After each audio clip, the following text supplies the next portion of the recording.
Noreen here with a new episode of Noreen's Homestead. Now, let's see. I'm going to do a little more canning today. I'm going to make some strawberry and rhubarb jam. And my friend Kat's Cradle has a very good video that she uploaded a while ago on making her strawberry rhubarb jam. And maybe not all of you watch her, and I'm getting ready to make this, so I really just wanted to go ahead and share it, so I have it in my video library. A couple of things I wanted to share with you. The majority of the jars that I'm using, I have used before. So when when we finish up a jar, we throw it in the dishwasher, and then I put it in a box off the side of my kitchen. But when I get ready to can, I put all of these jars that I'm going to use in the sink. And I put some dish soap, and I put some hot water in there, and then I rinse them in the other side of the sink. See, I put them in here, I wash them, and then I rinse them in the other side. But whenever you wash a jar that you've previously used, the one thing when you wash it, you want to feel the rim and make sure there are no chips. And you want to physically examine and make sure there are no chips. The other thing I like to do, because I have a window here in front of my sink, I like to hold it up and make sure there are no hairline cracks in the jar. This is the seam of the jar, and you can distinguish that. Bless you, honey. Excuse me. But, and then Sammy's all interested. Anyway, those are the two most important things that I have to share with you about the care and well-being of your jars, let's say. These jars are an investment. When you buy jars, you should expect to use them over and over again. So you want to take care of them very well. You can put them in the dishwasher and wash them and set them off to the side. I wouldn't put them anywhere where they're clanking together. And I always keep my boxes in my separators because that's the safest place to keep them. If you have an empty box, you'll just rotate them out. But make sure you check for chips. Make sure you check for cracks. And this is a healthy jar, so you know that when you put it in the hot water, it's not going to break on you. I have, in previous videos, said I'm sterilizing my jars in the dishwasher. I have come to the conclusion that it's faster and easier and better for me to wash them by hand because it takes very little time. And then I'm going to have to put them in the hot water bath anyway because we're hot packing the jam. So putting them in the dishwasher kind of is an unnecessary step in my opinion. I've just found that it's easier for me to do it this way. So, and while you're washing them, you can inspect them. And that's right. While you're washing them, you can inspect them instead of having them in the dishwasher and come out and then it's too late and oh my goodness, I don't have enough jars. So, I did want to say that and put that out there. And now that's done and we can move forward and see what we're doing here now. Okay. Yesterday I went to the grocery store and they had some strawberries on the markdown produce rack. And I have picked through them, and these are very nice, and they're just right for jam. So I have washed them, I have taken the stems off of them, and I'm going to mash them. And then also, I'm going to use my rhubarb out of my garden. When I pulled twice this year, I made strawberry rhubarb jam once already, but I really want to make some more because I want to make sure I have enough to give away for Christmas gifts. Rick's father is very partial to strawberry rhubarb jam, and I wanted to make sure that I had enough to share with Rick's parents for Christmas this year. It'll be a treat for him. So this is my rhubarb. When I pull it out of the garden, I bring it inside. I take the leaves off and the end that's closest to the ground, and I wash it really well, and I chop it up, and you can see how big I chop it. Just like celery, really. Kind of chunks, and then I just stick it in this bag in the freezer, and that's all we need. So I will preface this by saying I am making a double batch today.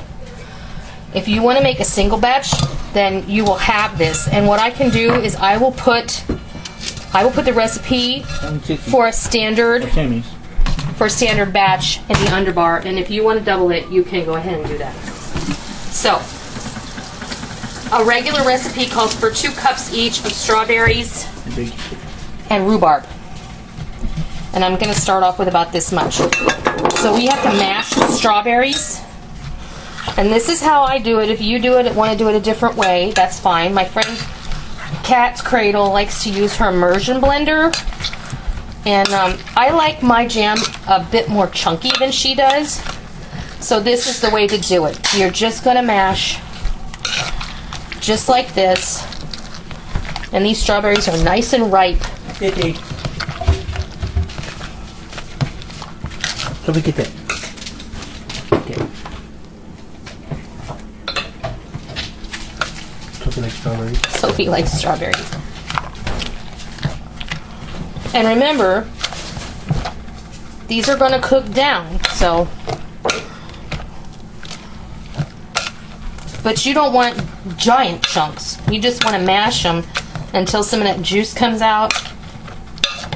And then if you like a finer jam, then go ahead and use the immersion blender or even run them through your food processor. That's absolutely fine. And then I'm going to shake it, and I'm going to see that I have just about 4 cups. So I'm going to throw a few more strawberries in there. I'm just below that 4-cup line, so.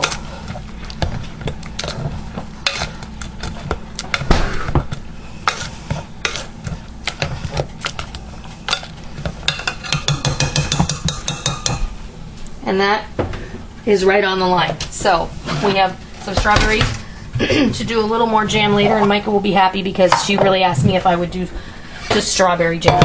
Into the pot with the strawberries, 4 cups. If you're making half a batch, use 2. And since this is already dirty, I'm just going to go ahead and measure my rhubarb. And that's too much.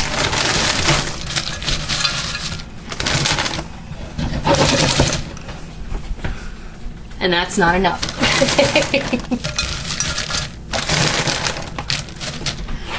And we're going to call that good. 4 cups of rhubarb.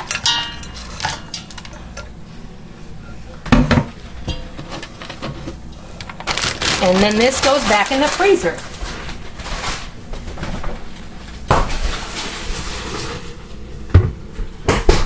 Okay. And I'm just going to refer to my recipe here.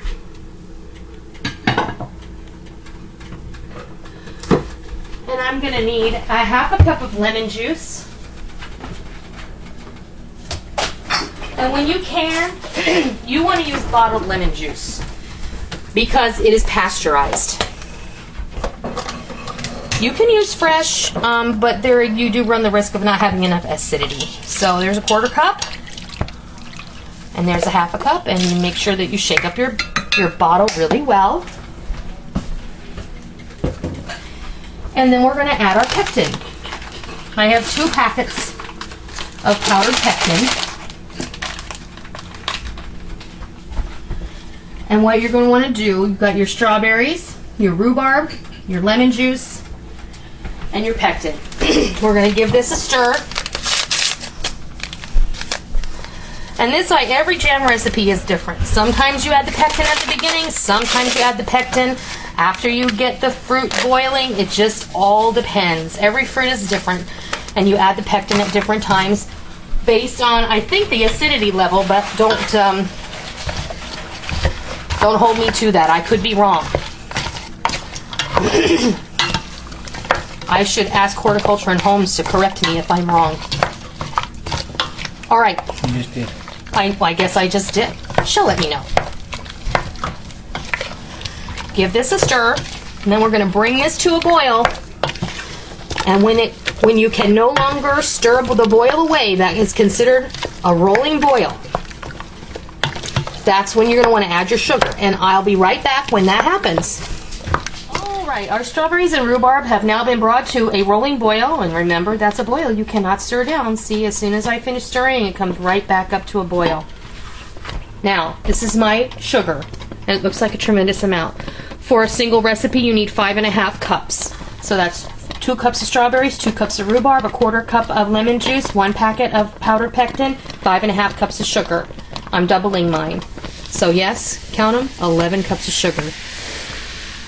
And the one thing I always want to help you remember, never go above 8 cups of fruit, no matter what you're canning. If you're making one kind of jam you're doing, never go above 8 cups of fruit, because you can seriously skew the quality of your jam.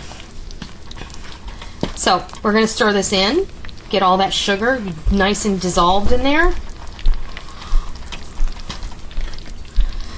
And we're once again going to bring this up to a rolling boil, and we will boil it for 1 minute. Once it is boiling hard, And then when we're ready to go, I'll come back and I'll show you what we do next. We're going to jar it up, and I'm just going to go through all that process one more time with you. 1 jar though, not 12. So we'll be back when I'm ready to do that. Okay, we have brought this to a rolling boil, and we boiled it for 1 minute without stirring it for that 1 minute. And then I had, what I'm going to do is I'm going to go take the jars out of the canner, because I have the jars in here getting hot, because we have a hot pack and we don't want our jars to break. There they are. I'm going to take those out. But I wanted to mention, hopefully those of you who watched my pineapple jam video are watching this video. I had a lot of people comment, when am I supposed to put in the butter? Okay. I apologize if I didn't make that clear. Toss your butter in at the beginning. If you forget, toss your butter in before you put in the sugar. You want your butter to get in there. It decreases the amount of foam. Now, what I didn't mention is that I waited to see if this was going to foam up a whole lot, and it started to foam, but I added a chunk of butter about that big, about a tablespoon of butter off of the stick, cold. Stick it in there, and it's going to reduce the amount of foam that it produces. And it's all chemical. It's all chemistry, really. But you can see this did not foam up a whole lot. In fact, it hardly foamed up at all. In fact, it foamed up so little that I'm not going to have to skim this at all, which is nice. So what I'm going to do, I'm going to let this rest right here on the burner, which I have turned off. While I take my jars out of the canner, and then I'm going to set up and we're going to jar this up. So I'll be right back. All right. As you can see, I have filled up my jars. And that, I always put everything back in the pot, and I'm going to go put it in the sink and run some hot water in it. That makes for easy cleanup. Now, I'm just going to show you one. Remember, what do we do? The head space for jam is 1/4 inch, and I've got all of these at about 1/2 inch or so, just because I think it spreads it out a little more, and then you don't end up with a 1/2 jar of jam. So, we wipe off, and I'm going to go ahead and just make sure there's no air bubbles. You probably should do that before. And to be quite honest with you, I don't often do this when I make jam because jam is so dense. The chances that there may be an air bubble in there, I think, are pretty slim, and I've never killed anybody. So, but when you do it, make sure that you check for air bubbles. And what do the air bubbles cause? The air bubbles cause spaces for bacteria to grow and botulism to ferment. Exactly. And that could be deadly. So we don't want to kill anybody. We're trying to do this to help us out. Okay, so then we've got a hot jar and hot lids and hot rings. And this doesn't want to go on right, but okay. Then we're going to put it over here. And I'm going to do the rest of these. And I'm going to process them for 10 minutes in a boiling water bath. And then I'll be back when I'm ready to take them all out. You know the drill. Wipe. Actually, we don't wipe first. We get rid of air bubbles around the edge. Then we wipe the edge.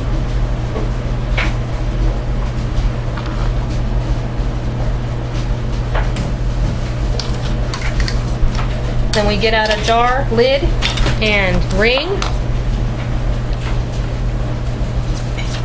Finger tight, no tighter. And we set it off to the side. When we get them all done, we're going to stick them in the canner, and we'll be good to go.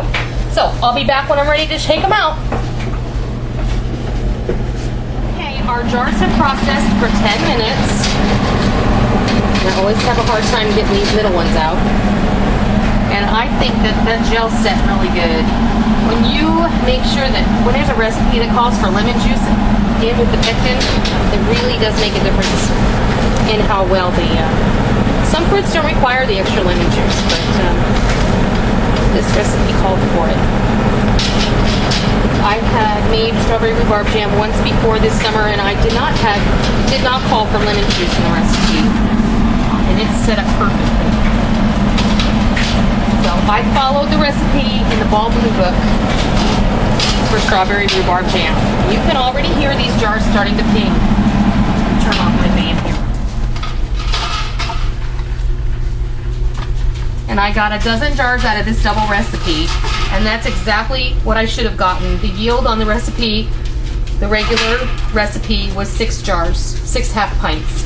And I got 12 half pints out of a double recipe. So, all right, over here to the table, and I'm just gonna set them here and let them do their thing. One thing I wanted to mention to you, I found these at Staples. And let me get the package so you can see what it looks like.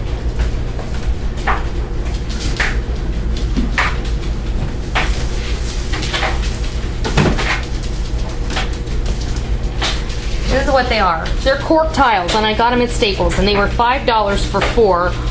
And these I think are, yeah, they're 12-inch squares. And I bought them not to put up on the wall, but you can see I cut a circle out of one of these, and I'm going to do a video and show you what I use that for. But I have real issues with wasting things, but they come with little adhesive squares so you can put it up on the wall. But I needed something to put down on the table so I could put my pot full of hot lids in here, and I just threw one down, and that's what I used. So I just thought, you know, for $5, really, if you cut that up in 4 pieces, that's 4 trivets, or 4 anything. You know, you could use this for so many applications, and I think it's a really good value, because this could be used for so many different things. I just wanted to share that with you, so I'll shut up about that now. Anyway, you can hear those jars starting to ping ping. They're doing their thing over there. I'm gonna get one of them on camera one day.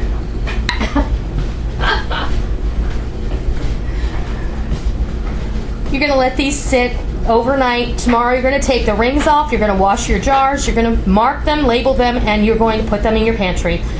Cool, dark, dry place. These should, recommended usage is within 1 year from the USDA. However, I got it. you got it. I'm so proud of you, honey. But I have kept jam much longer than 1 year.